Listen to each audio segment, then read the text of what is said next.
Yesterday we got some legal news, and we need the explanation and the breakdown from the great Mike Florio, ProFootballTalk.com, joining us on the D&M Leasing Hotline. Dallas police finding no evidence to support the claims of the woman who accused Dak of sexual assault and will not file criminal charges against the Cowboys quarterback. Florio, good morning. Does that mean that all this is over for Dak? Well, no, it doesn't mean it's over. It means the most potentially troubling aspect of it is over, that he's not facing the loss of his liberty by way of a prosecution that would result in a conviction. And as I pointed out last night on PFT, the better word isn't support, but corroborate, because clearly there's evidence to support her claim. Her story is evidence. But when you're talking about prosecuting someone under the very high bar of proof beyond a reasonable doubt, I'm sure you had these conversations when O.J. Simpson died last month, just because you can't muster proof beyond a reasonable doubt doesn't mean the guy didn't do it. It's just a very high bar that prosecutors all the time choose they're not even going to try to overcome. Because if it comes down to her word against his, and there's nothing to corroborate her, how in the world do you overcome reasonable doubt? You just can't. So it ends that part of it because they understand they can't meet the standard. But the case that has been filed, and remember, Dak filed the lawsuit, and that opened the door, her lawyers believe, for her to file a sexual assault claim, even though the statute of limitations would have prevented it if she had filed it in the first place. It's a technical legal thing, but there may be something to it. That part of it goes forward. The civil claim goes forward regardless of what the authorities are going to do by way of potential prosecution. And there's always the possibility, as we all saw with the Ezekiel Elliott case, where he wasn't arrested, he wasn't even sued, he got suspended by the league because there was a very motivated victim who talked to the league 6 or 7 times and gave them everything they needed, and they believed her, and they suspended him. Mike, how different is the threshold? I guess it would be the burden of proof, like between a civil and a judicial trial, like criminal trial. Like, how much different is that threshold, or higher is that threshold for a criminal trial versus civil? Oh, it's ridiculously high. For a civil case, it's preponderance of the evidence, which is basically 51-49. And if you want to be very technical, it's 50.1, 49.9. It is just more likely than not. It is the lowest standard possible for a jury under our legal system, civil or criminal. For criminal, beyond a reasonable doubt, and back to the O.J. case, if it doesn't fit, you must acquit.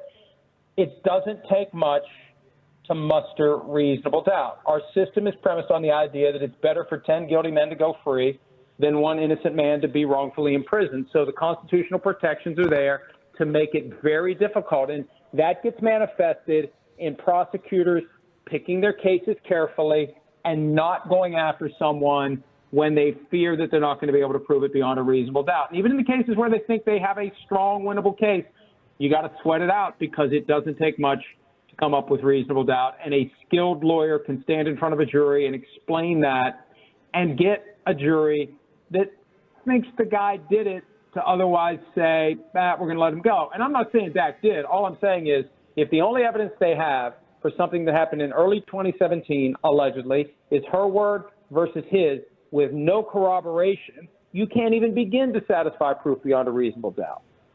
Talking with Mike Florio from Pro Football Talk. Mike, when it comes to the Dak civil case and then her countersuit or her separate suit, however the legal definition of it is there an instance where one of these is going to result in a legal victory, or is it possible like both of these cases could be determined to be, no, the claims are incorrect? Or is it as simple as saying one of these sides is right and one of these sides is wrong, and one of them is going to legally win within the court system? No, everybody could lose. I mean, it's entirely possible that Dak Prescott cannot prevail on his claim that he's a victim of extortion or defamation or whatever other claims he's made against the alleged victim and her lawyers, and that she can't prevail. She can't muster the proof necessary to win on her counterclaim, which is premised on the idea of sexual assault. And it really is an interesting twist of the law, and it's something I didn't know about. I don't know if here in West Virginia that standard even applies. I practiced for 19 years, and I'd never heard of this concept that if you sue someone, they can file a counterclaim against you that includes things that otherwise would fall beyond the statute of limitations. That's how he's been able to be sued for sexual assault. If she would have sued first, she couldn't have sued for sexual assault. He sued first for extortion, and now the belief is, and I'm sure that Dak's side will say otherwise, but the belief is that they've opened the door to the sexual assault case. And I don't know if you guys have covered this, but earlier in the week, there was a motion to dismiss Dak's lawsuit under this idea. It's called an anti-SLAPP statute, where basically there's a Texas law that promotes public participation in government and petitioning the government for grievances. And if you sue someone who's in the process of using the government to address whatever grievances they have, that lawsuit needs to be thrown out. In a nutshell, that's where that stands. So they're trying to get Dak's lawsuit for extortion, et cetera, thrown out of court before it even gets started.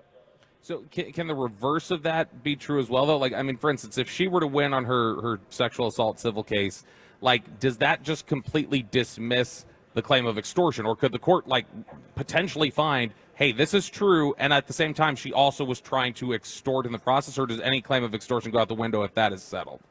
I think if there's merit to her case, it becomes very difficult to prove extortion. Look, generally, and this is an extremely aggressive approach that Dak and his lawyers have taken, because I practiced law and sent demand letters, responded to demand letters. It is a standard way of trying to resolve a case before it becomes a case. It's not classic textbook extortion. Now, the money that they asked for, $100 million, that's like, that's a big opener. That's a lot. We always start when you're negotiating on behalf of someone who's trying to change the status quo and get their claims addressed. You start with a bigger number and you move down. $100 million is a pretty damn big number for something that allegedly happened in 2017 that you hadn't done anything about, and now all of a sudden you're going to show up and say, "Give me $100 million." That's a big deal. But that doesn't transform the act itself into something that would count as extortion, because it's very common in the legal profession for cases to start that way. And I think a lot of defendants prefer the opportunity to resolve the situation before it becomes a thing. Look at Deshaun Watson from 3 years ago. If his lawyers hadn't disrespected Tony Busby, hadn't thumbed their nose at what was a very low opening offer, which speaks to a settlement that would have, been resolved. Like, it was $100,000, I think, was the opener, and that implies maybe $75,000 gets it done, and they didn't even respond. They said, well, we need more evidence as to why we should even respond, and that set the stage for lawsuit number one, which became lawsuit number two, which became, the end of his career in Houston and the lengthy suspension and all the expense he's had to deal with. So a lot of defendants love that opportunity to take an objective look at what they've done and resolve these issues before they become a problem that can completely derail their careers. Mike Florio, ProFootballTalk.com, breaking down all the legalese on the D&M Leasing Hotline here on Shan and RJ. So, Mike, just to be clear, Dak cannot face any future criminal charges from this. That is gone forever. And if that's the case, where do we go from here? Well, look, I don't know what the statute of limitations would be on the criminal side. I guess if she could muster some evidence that would magically corroborate to the point where they say, oh, wow, hey, here we go, beyond a reasonable doubt, it could still revive itself. It wouldn't be double jeopardy. Jeopardy doesn't attach until the jury's impaneled. But if there isn't any evidence now, 7 years after this allegedly happened, I don't think that all of a sudden there's going to be some piece of physical, tangible evidence, some witness who would overcome Dak's denial. And remember, Dak cooperated with the police. I got nothing to hide. I mean, that's how you want it. If someone, it doesn't mean he didn't do it. But I'm always a believer, hey, if you didn't do it, shout it from the rooftops. You'll convince me. If you go hide under the bed and say, I'm going to invoke all my constitutional rights, now, obviously, you have those rights, but you become a little more suspicious of somebody who invokes the Fifth Amendment and refuses to cooperate. So he's done everything that's consistent with someone who's innocent. You're going to have to overcome that if anything's going to come out of it later. I'd be very, very, very, very surprised if this criminal aspect of it ever comes back. Mike, he was also talking with DallasCowboys.com about the contract, and he said it's still conversations. I'm aware of what Jerry said, dead on. Communication has been back and forth. This is where I want to be, blah, blah, blah. What do you make of where we are after the Cowboys did not pick up the fifth-year option on Trey Lance? I think this is very simple. The Cowboys and Dak Prescott are going to go through the 2024 season without a new contract, and then it's basically going to be a Kirk Cousins situation next year. That's my prediction, that the Cowboys will make their offer, and when the window opens, the 52-hour negotiating period to see what else is out there, they will be confident that he won't get something that is so much better that he will sacrifice his position as the starting quarterback of the Dallas Cowboys and everything that that can lead to. You know, the number one analyst job at a major network, walks right into the booth like Troy Aikman did, like Tony Romo did. You don't want to give up that spot. And to give up that spot, it had better be a dramatically bigger amount than the Cowboys are willing to pay. And I think they're willing to bet that no one else out there is going to offer him $60, $65 million a year, whatever it is. Something that would be, oh, my God, I can't say no to that. I think they're going to bet that that's not going to happen. There's going to be a lot of quarterbacks available next year in free agency. And unless Dak has like a ridiculously special year and they get to a Super Bowl or get to an NFC Championship game for the first time in 30 years, I don't think the Cowboys are going to waver, and I think they're going to take their chances that no one else is going to offer him dramatically more, or at least enough more to get him to turn down the Cowboys' offer. Mike, the Cowboys' message to all of us is, look, this is just a credit card. The credit card bill is due. We've spent big, and this is the reality of the NFL. What do other people that you have on, you talk to, you hear from, say about the Cowboys offseason? That this is just the reality of spending or something more? Well, it is a reality of spending. Look, anytime you have a franchise quarterback and you have a franchise quarterback contract and you structure it in a way to have low cap numbers early, the chickens always come home to roost later. And then you've got the big, massive number. Like if he's not there next year, I think it's still $50 million plus that hits the books for him if he's not there. Just like the Vikings this year had $28 million for Kirk Cousins. They'll have that in 2024, even though he's gone. The Buccaneers last year had $35 million in Tom Brady's name, even though he was gone. The problem with the Cowboys is that they get these young players and they wait, and they wait, and they wait. It never gets cheaper if you wait. Yeah. They waited too long with Dak Prescott to give him his second contract. They didn't do it after his third season when the window opened. They made him play out his rookie contract. I think he made somewhere between $2 to $4 million in his fourth year. Then they waited on the franchise tag year, and even though he broke his ankle, that's when they did this contract that puts them even more over a barrel now. They're waiting too long with CeeDee Lamb. Price keeps going up.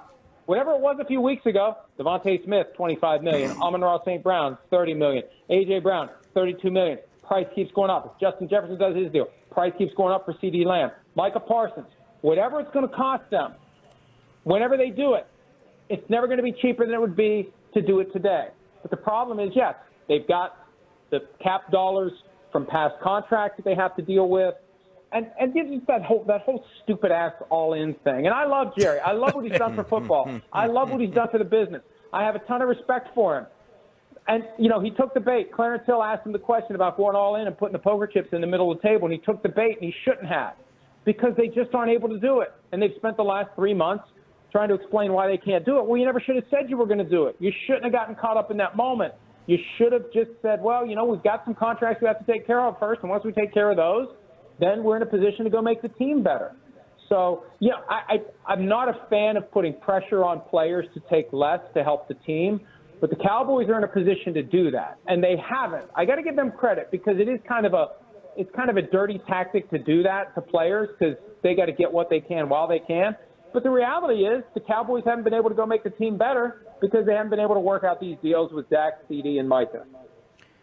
The book is Father of Mine. It's Mike Florio's mob novel set in 1973. You can go get it anywhere. More books are on their way as well. You're a beast. Thank you for the breakdown, Mike. Have a great weekend. Good talking to you guys. See you.